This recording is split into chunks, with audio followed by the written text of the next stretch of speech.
Alright, तो Gypsy की बात कर लेते हैं। एक सेकेंड हैंड डीलर से मैंने ये ली है। ये मुझे 3 लाख के अराउंड पड़ी थी। ओरिजिनल कलर इसका मिलिट्री ग्रीन और ब्लैक था, डुअल टोन में ये आई थी। बट इसमें से चिप्स निकल रही थी, कहीं स्क्रैचेस थे, कहीं डेंट्स थे, कुछ ना कुछ, मतलब जो पेंट था वो निकल रहा था साइड साइड से। तो मैंने सोचा इसको रीकलर कराना है, और रीकलर मेरा मन था इसको वाइट में कराने का। तो जिस चीज़ के लिए मैं ये लेना चाहता था उस चीज़ के लिए परफेक्टली फिट बैठ रही थी। एक तो 5 डोर जिप्सी थी ये, और पीछे से कुछ इस तरह से ये खुलती थी, जो कि ऑनिंग की तरह थी, और मुझे काफ़ी सही लगी है। बाकी इसमें बलिनो का 1.6 इंजन लगा हुआ था, जो कि पावरफुल इनफ था। थोड़ी बहुत खराबियां थी इसमें, जो मुझे बाद में चेंजेस कराने पड़े, वो भी मैं आगे वीडियो में बताऊंगा आपको। बट सबसे पहले शुरुआत कर लेते हैं कि मुझे 3 लाख रुपए में क्या क्या मिला था। तो देखो, इसमें पहले से ही एसी था और पावर स्टेयरिंग था। अप्रैल में मैंने इसकी टेस्ट ड्राइव ली, और थोड़ी बहुत कमियां थी इसमें। आरपीएम इसके मिसमैच थे, थोड़ी सी पावर लूज़ कर रही थी ये। तो पर फिर भी मुझे पता था कि किस तरह से ठीक करवानी है, कहाँ पे ठीक करवानी है, तो मैंने इसको ले लिया। अब इसका जो 4x4 था वो फुली वर्किंग था, अच्छे से वर्क करता था, कहीं अटकता नहीं था। इसमें पहले से ही कारपेटिंग हुई थी, बट मैं चाहता था कि इसको अंदर से भी मैंने अपने आप पेंट करना है। तो उसके लिए जो है, मैंने नीचे वाली जो कारपेट थी वो इसकी निकाल दी थी। सबसे पहले मैं इसको ख़रीदने के बाद ले गया मनी माजरा। मनी माजरा में मैंने इसकी फुल धुलाई की, और धुलाई करवाने के बाद इसको डी मॉडिफाई किया। तो डी मॉडिफिकेशन में सबसे पहला स्टेप था टायर्स का। इसके टायर्स कोई चाइनीज़ टायर्स थे, तो मुझे उस पर इतना ज़्यादा भरोसा नहीं था, और उसमें थोड़े थोड़े क्रैक्स आ रहे थे। तो मैंने सोचा इसकी जगह कोई दूसरे टायर लिया जाए। मैंने लेने थे उस टाइम योकोहामा के जियोलैंडर, बट उस टाइम इतना बजट नहीं था, क्योंकि और चीज़ें भी मुझे इसमें करानी थी, जैसे कि पेंट कराना था, इसमें सफाई करानी थी, कारपेटिंग करानी थी, इसके हार्डवेयर चेंजेस कराने थे थोड़े बहुत। तो इसलिए मैंने सोचा कि टायर मैं बाद में कर दूंगा। अभी फ़िलहाल मैंने क्या किया, टायर्स के एक्सचेंज में ही टायर्स ले लिए, उनसे सेकेंड हैंड टायर्स ले लिए। यहाँ पे इसका बुल बम्पर भी था, वो बुल बम्पर भी मैंने उतरवा दिया था, वो अभी भी मेरे पास है। इसमें एक स्टॉक बम्पर लगा दिया था मैंने, मुझे एक तरह से स्टॉक लुक में चाहिए थी, क्योंकि इसकी दिसंबर में 2023 में ही पासिंग थी, और मैं नहीं चाहता था कि किसी भी वजह से ये फेल हो जाए अपने फिटनेस टेस्ट में। टायर्स लगाने के बाद कुछ इस तरह की दिख रही थी, थोड़ी सी मतलब पतली जैसी दिख रही थी ये। उसके बाद इसमें मिसिंग प्रॉब्लम आ रही थी, तो थोड़ा बहुत मैंने दिखा दिया था। इग्निशन कॉयल है, वो एक चेंज हुई थी, और स्पार्क प्लग्स चेंज हुए थे इसमें। बाकी जो भी इसमें स्टिकर्स वगैरह थे वो मैंने निकाल दिए थे, क्योंकि ये वैसे भी पेंट होनी ही थी। फिर जो पेंट करने के बाद लुक था कुछ इस तरह का आ रहा था। पूरी सरकारी गाड़ी लग रही थी ये। मैंने साइड के इसके फुट रेस्ट नहीं हटाए, क्योंकि उसके साथ भी पास हो जाती है, क्योंकि वो टायर्स के पैरेलल ही थे, और ज़्यादा बॉडी से बाहर नहीं थे। पेंट कराने के बाद पूरी फ्रेश लग रही थी ये। बाकी इसमें जो भी लाइट्स वगैरह थी वो सारी नई लगवा दी थी मैंने इसमें, क्योंकि कुछ टूटी फूटी थी। पीछे से बम्पर जो था वो डेंट था, कहीं पर भी जहाँ पे भी आपके डेंटिंग वगैरह का काम था वो करवा दिया था।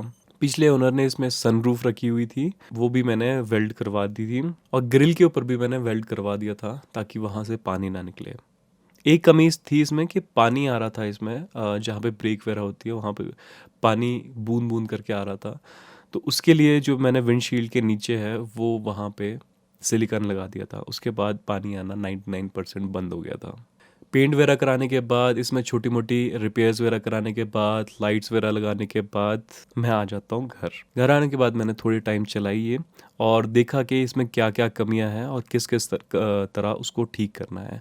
वैसे मेरा मेन फोकस था कि इसको एक कैंपिंग के लिए तैयार करना है, बट कैंपिंग से पहले इसको हार्डवेयर वाइज तैयार करना था। सबसे अच्छी बात मुझे ये लगी थी इसमें कि इसमें कोई भी हार्ड रस्टिंग नहीं थी, तो वो मेरे लिए थोड़ा सा इजी काम हो गया।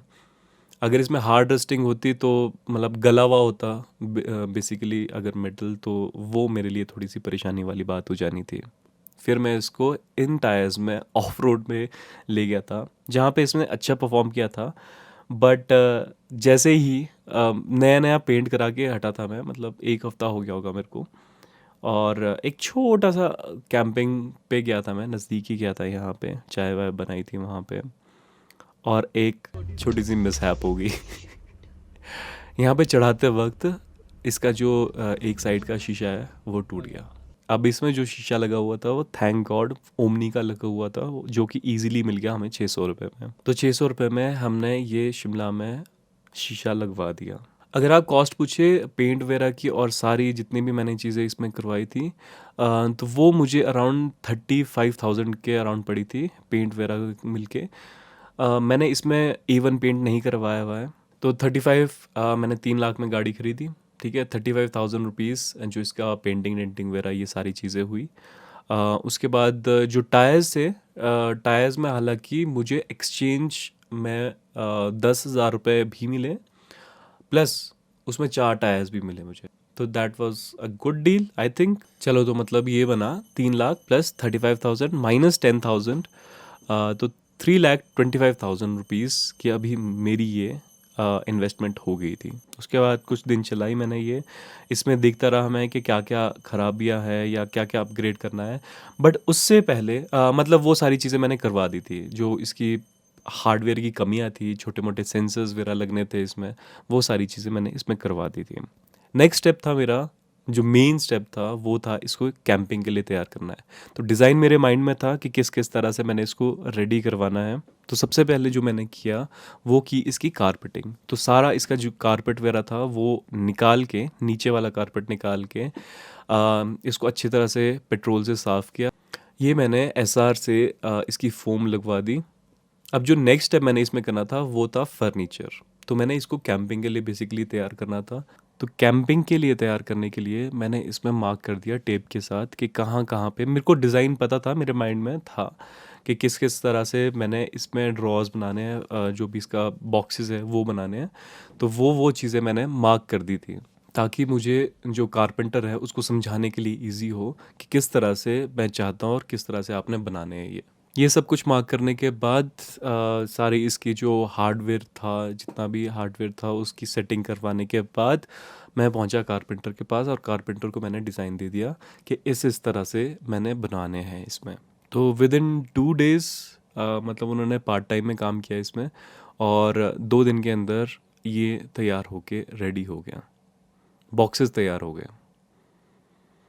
तो जिस तरह के मैं बॉक्सेस चाहता था एग्जैक्टली उसी तरह के बॉक्सेस आए। हालांकि जो ये ढक्कन है, तो ये ढक्कन मैंने हाफ में बाद में काट दिए थे, क्योंकि उस टाइम जब मैं ट्रिप पे गया था तो मुझे पता लगा कि जो लंबा फट्टा जो है वो थोड़ा सा अटक रहा है, मतलब पूरा गद्दा उठाना पड़ रहा है, इस तरह की चीज़ें करनी पड़ रही हैं। तो ये मैंने बाद में हाफ में काट दी थी। उसके बाद बॉक्सेस अराउंड मेरे 5-6 हज़ार रुपये लगे विद मटेरियल, और बाकी कारपेट वगैरह वो सब कुछ करके मेरे लगे होंगे 10,000 रुपये।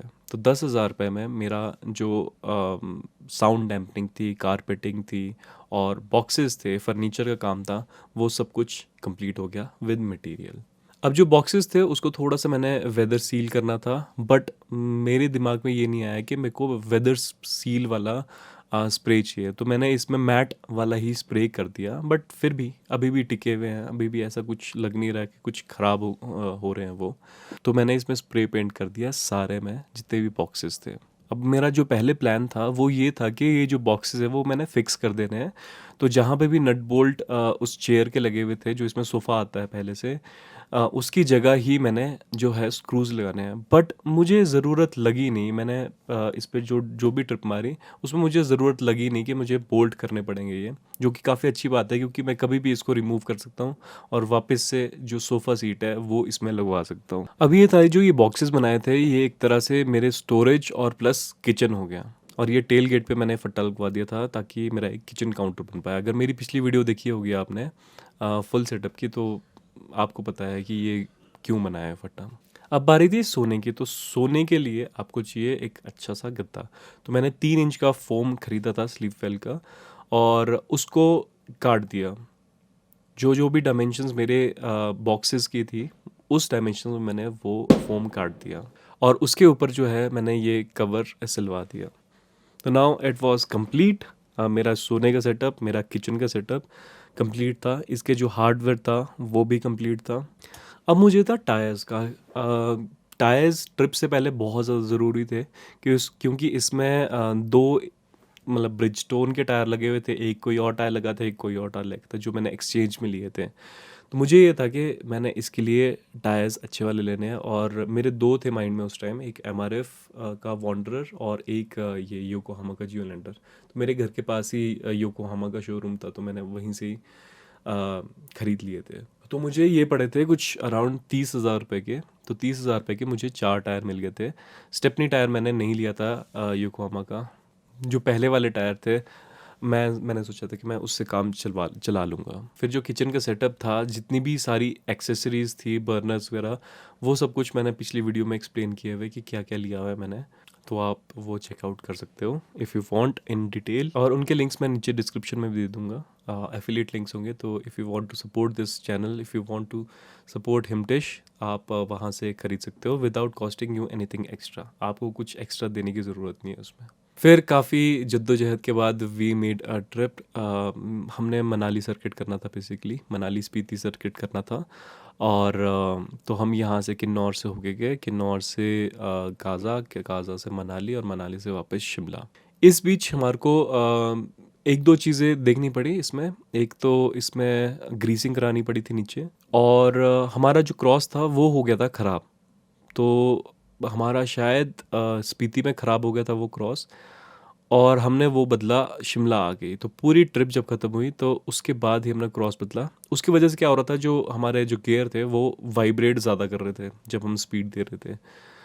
तो बस वही परेशानी आई थी, और तो ऐसे एज सच कोई परेशानी नहीं आई थी, ना कहीं बंद हुई है, और ना ही कोई ऐसी मेजर परेशानी कहीं पर भी इस जिप्सी ने मुझे नहीं दी। और अभी तक मतलब जो भी हमारी इन्वेस्टमेंट थी इस जिप्सी में, वो हो गई थी अराउंड 340 के अराउंड हो गई थी।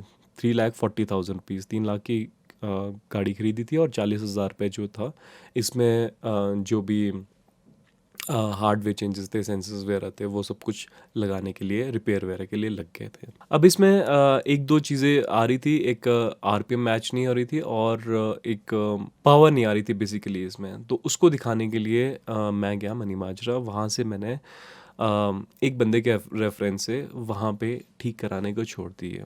तो 2-3 दिन का टाइम लगा, बट इसकी जो खामियां थी वो पकड़ में आ गई। तो उसमें अराउंड मेरे लगा अराउंड 35,000 रुपीज़, जिसमें कि मेरा फ्यूल पंप चेंज हुआ।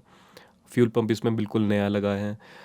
इसमें फ्यूल टैंक लगा, जो कि बिल्कुल नया है। करने की ज़रूरत नहीं थी, बट मैंने सोचा कि कर देते हैं।